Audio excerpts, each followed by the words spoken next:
did not run for office to be helping out a bunch of fat cat bankers on Wall Street. They're still puzzled. Why is it that people are mad at the banks?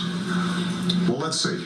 You guys are drawing down $10, $20 million bonuses after America went through the worst economic year that it's gone through in decades. And you guys caused the problem. And we got 10% unemployment. Why do you think people might be a little frustrated? So you heard it. When he was president, he called them a bunch of fat cats. But now former President Obama seems to be changing his tune. He's inked a deal to speak at a Wall Street conference for a hefty $400,000 fee. Now, a spokesman for the former president is defending that, saying that back in 2008, then candidate Obama pulled in more money than any candidate in history from Wall Street and went on to, quote, still implement the toughest reforms on Wall Street since FDR. Well, let's bring in Democratic strategist Robin Biro and Boyd Matheson, former chief of staff for Senator Mike Lee. Robin, it seems very hypocritical, you have to admit, that one of his first paid gigs is at Cantor Fitzgerald, a Wall Street firm.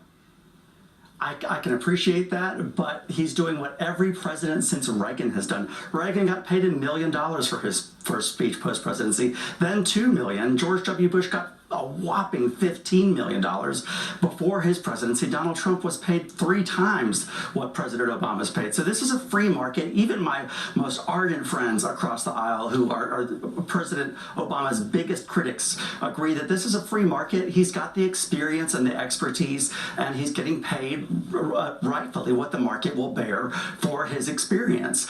Frankly, I'm more concerned with President Trump not making good on his promise to drain the swamp. It seems like he's filling up feeding the crocodiles with all these Goldman Sachs appointees. I can't even count them right now at this point. Well, okay, so let me ask you this. I mean, at the end of the day, Boyd, if you're going to have him going out and making money, it really does kind of, if you will, kind of sully his record when it came to Wall Street, which now our current president, who was elected on this message, was like, I'm going to pull back all the regulations that the last president invoked because it was, and we said this on the Business Network, it was overkill.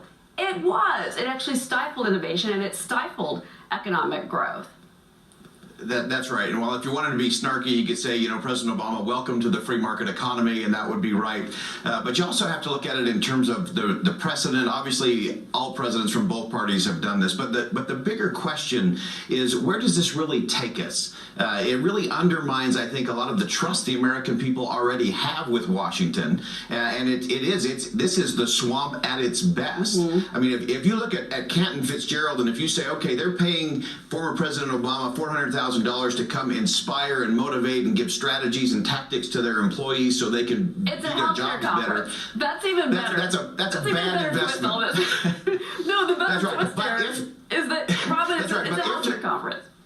That's right. And if the goal is to have a nice splashy headline and to have future influence, then this is a really good investment from Cantor Fitzgerald, and President Obama is king of the swamp for a day. Okay. And so that's the real challenge. I don't know, Robin. I think at the same time, again, he's going to be defending Lord knows what's going to happen in Washington with healthcare this weekend. He may be defending himself. I don't know. We'll see. I don't know. But, as far as the Americans and the trust, at least I trust that President Obama will put this on his tax returns and make those transparent. We can't say the same of President Trump. Oh, boy. Here we go. President Trump's being audited. That's been said 1,000 times. But really quick, Boyd. At the end of the day, this doesn't seem like this is the right decision for one of his first very public, very expensive pays. I get it. All presidents go out and speak and they're paid. And a lot of times it is Wall Street firms that foot the bill. But this just seems like a bad choice to me. I think it was a bad choice. If he would have gone to a different place, I think that could have been better. This really undermined a lot of what he said he represented as president. You played the tape in terms of fat cats and running against all of those things. And this is clearly a bad first step into the free market for President Obama. Well, there you go, free market. You just said it. It's a free market. It's called capitalism. And he's jumping right into that, isn't he? Robin, Boyd. It's the swamp. Thank you very much. Guys, we'll be right back. Stay with us.